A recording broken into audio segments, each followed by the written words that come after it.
La pluie tombait sur Paris comme une promesse inachevée. Les pavés brillaient sous les lampadaires et les passants pressaient le pas, fuyant le froid humide. Élise, elle, ne fuyait pas. Elle marchait lentement, les écouteurs dans les oreilles, la tête perdue entre deux pensées.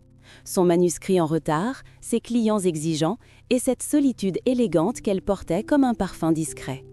Ce soir-là, elle s'était arrêtée dans un petit café du Marais, à l'abri d'une vitrine éclairée d'une lumière dorée. Un café sans prétention, mais avec ce charme rare où l'on entend encore le cliquetis des tasses et le murmure des âmes fatiguées. Elle s'installa dans un coin, ouvrit son ordinateur et commença à traduire un texte anglais sur « L'amour impossible ». Ironie du sort. « Vous traduisez toujours les cœurs brisés ?» La voix venait de sa droite, grave, amusée, un accent français légèrement traînant, comme s'il goûtait chaque mot. Élise leva les yeux et le vit. Un homme aux traits précis, comme taillé dans le calme et le feu à la fois. Ses cheveux noirs, légèrement désordonnés, encadraient un regard d'un gris chaud, étrange, presque métallique. Son manteau était trempé, mais il ne semblait pas s'en soucier. Dans sa main, un carnet noir. Et dans son regard, une curiosité dangereuse. « J'essaie, » répondit-elle, un peu troublée. « Alors, vous devez comprendre ce que c'est de traduire ce qu'on ne vit plus. » Elle aurait voulu sourire, détourner le regard, reprendre sa concentration. Mais Adrien, car c'était ainsi qu'il se présenta quelques minutes plus tard, n'avait pas le genre de présence qu'on ignore. Il s'assit à la table d'à côté, mais leurs regards restèrent liés, comme un fil invisible qui refusait de se rompre. La conversation commença banalement, les livres, les voyages, Paris et ses caprices. Mais très vite, elle glissa vers quelque chose de plus intime. Adrien parlait peu, mais chaque mot semblait calculé, précis, sincère. Il évoqua son métier, designer de chaussures de luxe, un artisan obsédé par le détail. Élise, fascinée, lui demanda pourquoi ce choix. « Parce qu'une chaussure, dit-il, c'est la première promesse qu'on fait au monde, avancer ou fuir. » Cette phrase resta accrochée dans la tête d'Élise longtemps après leur première rencontre. Les jours suivants, il revint, toujours au même café, toujours à la même heure.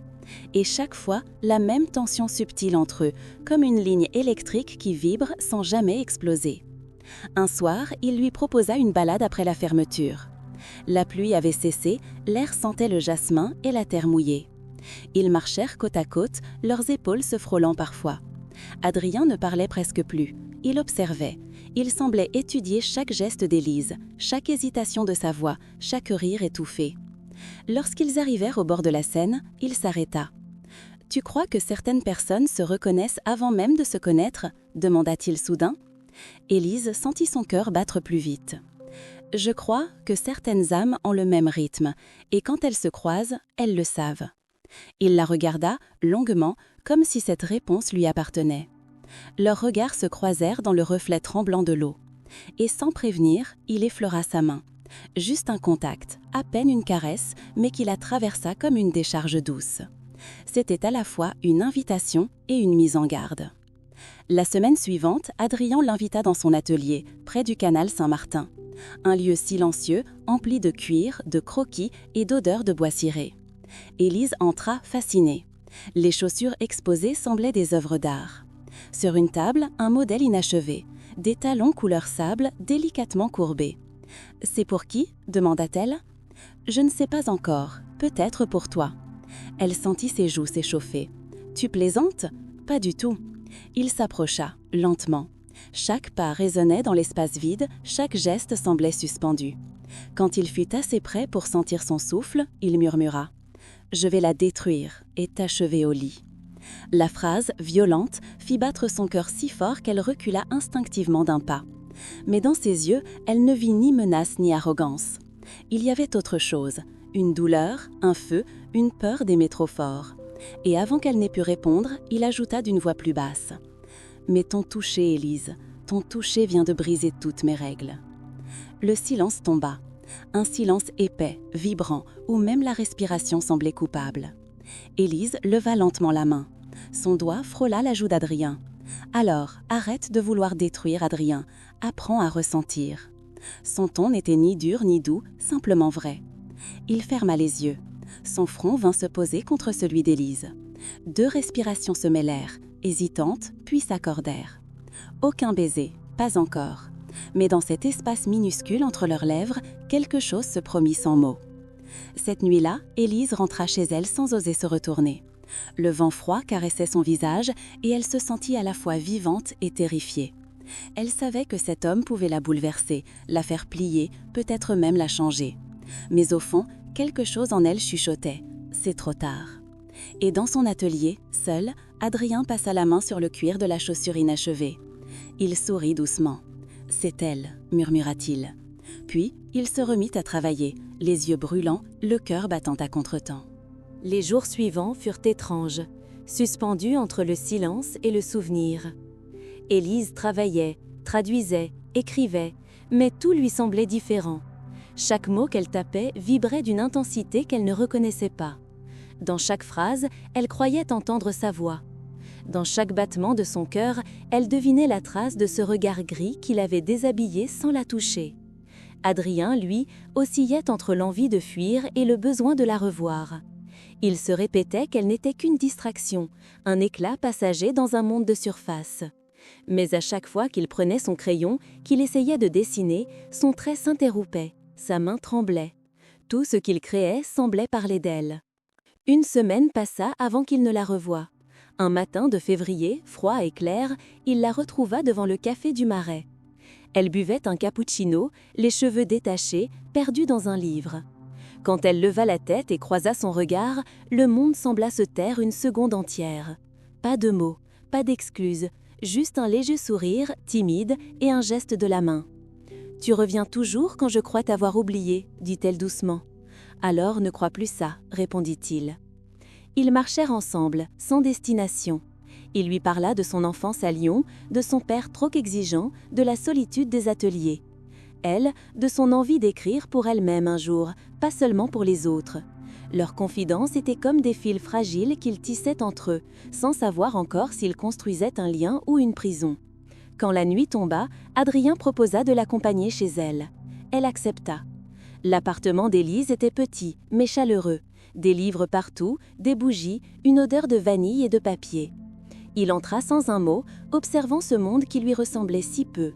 « C'est toi, ici ?» dit-il enfin. « Et toi ?» demanda-t-elle. « Ton monde, c'est quoi ?» « Le désordre. » Elle sourit. « Alors reste. Ici, il y a assez d'ordre pour deux. » Ils parlèrent encore longtemps, assis au sol, entourés de livres. Puis le silence s'installa, lourd mais pas gênant, un silence de présence. Adrien la regardait, ce regard qui ne cherchait plus à dominer, mais à comprendre. Et lentement, sans brusquerie, il s'approcha. Leurs respirations se mélangèrent, hésitantes. Elle ne recula pas. Leurs lèvres se frôlèrent d'abord, à peine. Un souffle, une attente. Puis le baiser devint réel, lent, profond, presque tremblant. Pas une conquête, mais une découverte. Adrien sentit son cœur battre contre le sien et pour la première fois depuis longtemps, il n'essaya pas de le contrôler. Quand ils se séparèrent, Élise posa sa main sur sa joue. « Tu vois, murmura-t-elle, il n'y a rien à détruire ici. » Il ferma les yeux, hochant la tête. « J'ai peur de te blesser, Élise. Alors apprends à me protéger, autrement. » Cette nuit-là, ils ne dormirent presque pas. Ils restèrent enlacés, se parlant à voix basse, comme si chaque mot était une caresse. Dehors, la pluie recommençait à tomber. Dedans, tout semblait enfin trouver sa place. Les jours qui suivirent eurent le goût de la découverte. Adrien venait souvent chez elle, parfois sans prévenir, avec un sac de croissants ou un carnet plein d'esquisses. Il dessinait pendant qu'elle travaillait, et parfois, elle le surprenait à la regarder plutôt que de dessiner. Il la rendait nerveuse et vivante à la fois. Mais peu à peu, l'ombre qu'il portait en lui refit sursace. Un soir, alors qu'il dînait, il reçut un appel. Une voix d'homme, dure, glaciale. Adrien se radit, ses yeux changèrent. Quand il raccrocha, il était ailleurs. « Un ancien associé », dit-il simplement, « quelqu'un que j'aurais dû oublier. » Élise sentit la tension revenir, la même qu'au premier soir. Le feu dans ses yeux, cette colère qu'il cachait si mal. Elle posa sa main sur la sienne. « Tu n'es pas obligé de me parler maintenant, » dit-elle doucement, « mais promets-moi de ne pas te referner. » Il resta silencieux un moment, puis murmura. « Tu me vois trop bien, Élise. Et toi, tu te caches trop mal, Adrien. » Le désordre. Elle sourit. « Alors reste. » Ici, il y a assez d'ordre pour deux. » Ils parlèrent encore longtemps, assis au sol, entourés de livres. Puis le silence s'installa, lourd mais pas gênant. Un silence de présence. Adrien la regardait, ce regard qui ne cherchait plus à dominer mais à comprendre. Et lentement, sans brusquerie, il s'approcha. Leurs respirations se mélangèrent, hésitantes. Elle ne recula pas. Leurs lèvres se frôlèrent d'abord, à peine. Un souffle, une attente. Puis le baiser devint réel, lent, profond, presque tremblant. Pas une conquête, mais une découverte. Adrien sentit son cœur battre contre le sien, et pour la première fois depuis longtemps, il n'essaya pas de le contrôler. Quand ils se séparèrent, Élise posa sa main sur sa joue. « Tu vois, murmura-t-elle, il n'y a rien à détruire ici. » Il ferma les yeux, hochant la tête. « J'ai peur de te blesser, Élise. Alors, apprends à me protéger, autrement. » Cette nuit-là, ils ne dormirent presque pas. Ils restèrent enlacés, se parlant à voix basse, comme si chaque mot était une caresse. Dehors, la pluie recommençait à tomber. Dedans, tout semblait enfin trouver sa place. Les jours qui suivirent eurent le goût de la découverte. Adrien venait souvent chez elle, parfois sans prévenir, avec un sac de croissants ou un carnet plein d'esquisses. Il dessinait pendant qu'elle travaillait et parfois elle le surprenait à la regarder plutôt que de dessiner. Il la rendait nerveuse et vivante à la fois. Mais peu à peu, l'ombre qu'il portait en lui refit surface. Un soir, alors qu'il dînait, il reçut un appel. Une voix d'homme, dure, glaciale. Adrien se radit, ses yeux changèrent. Quand il raccrocha, il était ailleurs. « Un ancien associé, dit-il simplement, quelqu'un que j'aurais dû oublier. » Élise sentit la tension revenir, la même qu'au premier soir. Le feu dans ses yeux, cette colère qu'il cachait si mal. Elle posa sa main sur la sienne. « Tu n'es pas obligé de me parler maintenant, dit-elle doucement, mais promets-moi de ne pas te refermer. » Il resta silencieux un moment, puis murmura. « Tu me vois trop bien, Élise. Et toi, tu te caches trop mal, Adrien. » Ce soir-là, il resta dormir. Leur étreinte fut différente, pas plus passionnée, mais plus réelle, plus humaine. Entre deux souffles, Adrien laissa tomber un mot, presque sans le rendre compte. « Je t'aime. » Élise resta immobile. Elle n'avait pas encore prévu de l'entendre, pas si tôt, pas ainsi. Mais au lieu de répondre, elle serra simplement sa main. Ce fut suffisant. Au matin, il n'était plus là. Sur la table, un mot, écrit à l'encre noire. « Je dois régler quelque chose avant de pouvoir rester. Ne m'attends pas, mais ne m'oublie pas. » Ah. Les jours sans lui furent longs. Élise travailla, marcha, relut leurs messages. Chaque soir, elle allumait une bougie pour lui, comme pour conjurer son absence. Puis, un soir de mars, la porte sonna. Quand elle ouvrit, il était là, fatigué, trempé, mais vivant. Il ne dit rien, il la prit dans ses bras, la serra fort, comme s'il revenait d'un combat. « Je pensais que tu ne reviendrais pas, murmura-t-elle contre son épaule. « Je ne pouvais pas partir si loin de toi, répondit-il, la voix rauque. Il leva les yeux et dans un souffle ajouta « Je t'avais dit que je détruirais tout, mais tu m'as appris à reconstruire. » Depuis ce jour, leur relation n'eut plus rien d'ordinaire. Ils ne se promettaient pas l'éternité, seulement la vérité. Parfois, ils s'aimaient avec feu, parfois ils se disputaient avec fureur. Mais toujours, ils revenaient l'un vers l'autre. Leur amour n'était ni parfait ni paisible, il était vivant. Adrien retrouva l'envie de créer. Ses nouvelles collections portaient les noms des émotions qu'Élise lui inspirait. Silence, frisson, promesse. Et Élise, enfin, écrivit son propre roman. Une histoire d'amour entre une traductrice et un artisan qui ne savait pas aimer sans brûler. Elle n'écrivit jamais leur prénom, mais tout lecteur devinait qu'ils n'étaient pas loin. Un soir d'été, sur le même quai où ils s'étaient rencontrés, ils s'assirent côte à côte. Le soleil se couchait, dorant la scène de reflets cuivrés. Adrien prit sa main, la serra doucement. « Tu sais, Élise, j'ai appris à aimer sans avoir peur de perdre. » Elle sourit. « Et moi, j'ai appris qu'on peut être forte même en tremblant. » Ils restèrent là longtemps, sans parler. Le vent soufflait doucement. Leurs doigts entrelacés racontaient à eux seuls toute l'histoire.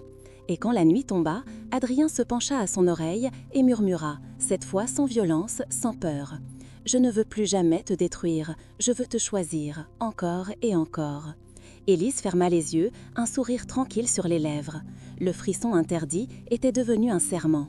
Pas un feu qui consume, un feu qui éclaire.